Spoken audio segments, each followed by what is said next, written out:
And you can see all of those individual pieces coming together in this one clip. As he goes to set this screen, he's trying to get the switch on the smaller defender, and he resets it until he gets it. Now when he gets the basketball, he's thinking, I'm gonna get to the rim. So even as the defender pressures him, he's under control. Then he gets to that Barkley, and when nobody doubles, he gets right to the front of the rim and scores it with the left. Hey guys, welcome to the film room. This breakdown is of Robbie Avila, who was a household name in college basketball this year, partially because of his funny nicknames, but also because his game mirrors Nikola Jokic, and he helped lead Indiana State to one of the best basketball seasons they've had in decades. But before we get into what makes Robbie so special, let me tell you about the sponsor of this video. Coaches, if you're looking for a new customizable board, then Hoops King is the place for you. Their website is easy to navigate, and you can customize your board down to the most personal details. And having a two-sided feature will allow you to keep track of everything that you need to come game time. And you can select your line options. So whether you're in high school, college, or the NBA, there's a board just for you, which is one of the reasons the Los Angeles Lakers purchased their boards from Hoops King. And I can personally guarantee you that the logo that you customize on the website will look exactly the same way in person, if not better. And they guarantee swift delivery, so you'll have your new board within 10 days of ordering. The link to their website is in the description, or just type in hoopsking.com. Now you can call this man whatever you want, but there are two things about Robbie's game that separate him from most players: his skill and his IQ. And we're going to start by talking about his post game. At 6'10", 240 pounds, Robbie has some of the best footwork and touch around the basket in college basketball, and when you pair that with his high IQ, he is almost impossible to stop. And where it starts is with his post game.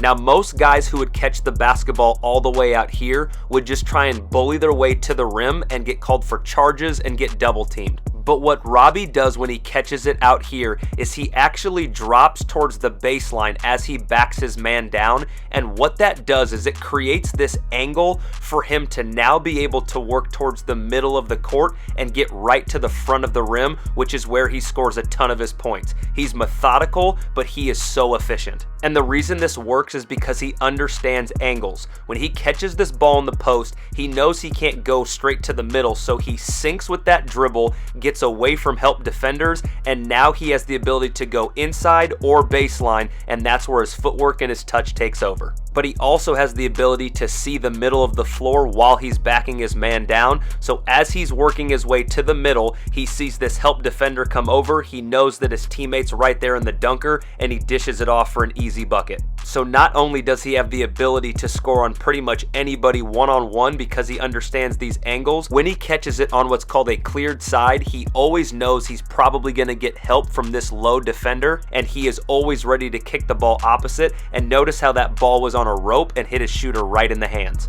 So watch how he puts all this together in one possession. He comes down the court as a trailer, he recognizes that he has a mismatch with a smaller defender, so he walks him right down into the post, gets position, and when he catches it, the first thing that he does is look for a double team because he knows he has a mismatch, and the thing that makes him so dangerous is he had the ability to score it even when the double team came.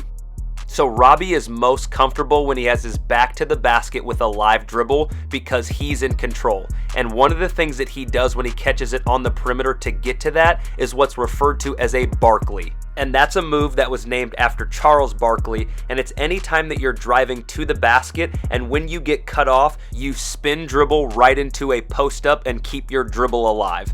And you can see all of those individual pieces coming together in this one clip. As he goes to set this screen, he's trying to get the switch on the smaller defender, and he resets it until he gets it. Now when he gets the basketball, he's thinking, I'm gonna get to the rim. So even as the defender pressures him, he's under control, then he gets to that Barkley, and when nobody doubles, he gets right to the front of the rim and scores it with the left. Now he makes this look really easy, but trust me, it's not.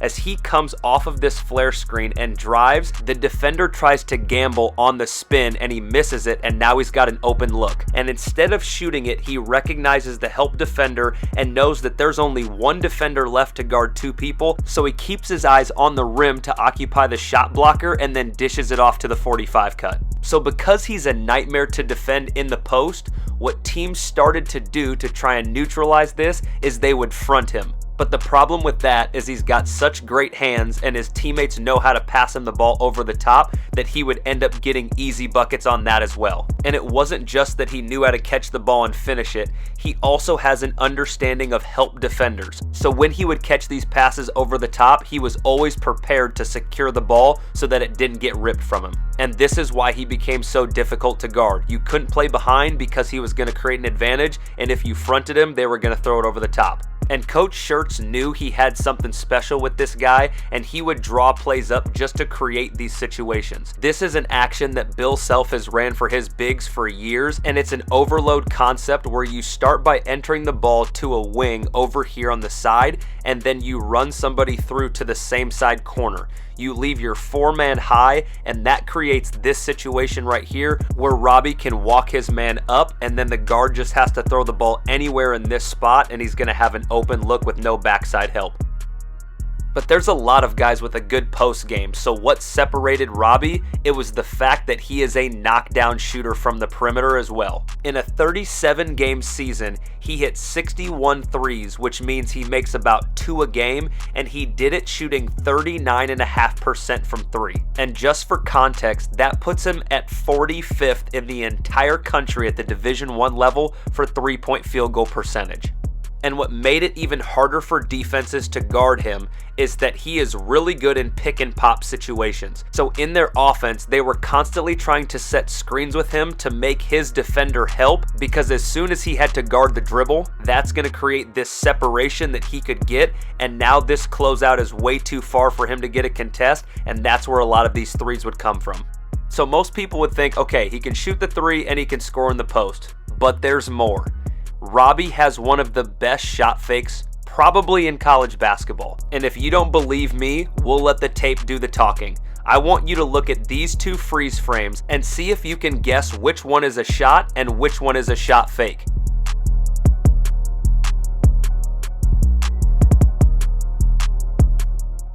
Well, if you guessed that this was the shot, you would be incorrect.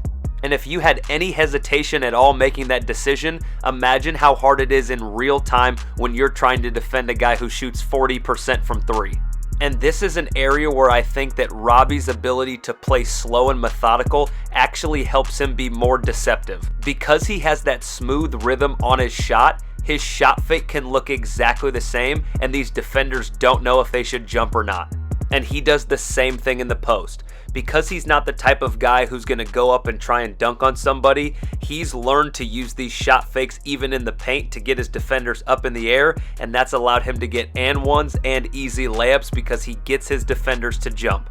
Now, as we finish this video talking about his IQ and playmaking ability, this is something that you can translate into your game. They love setting cleared side ball screens for Robbie, which means there's nobody in this strong side corner, and the reason why is because now all of the 3 help defenders are on this back side.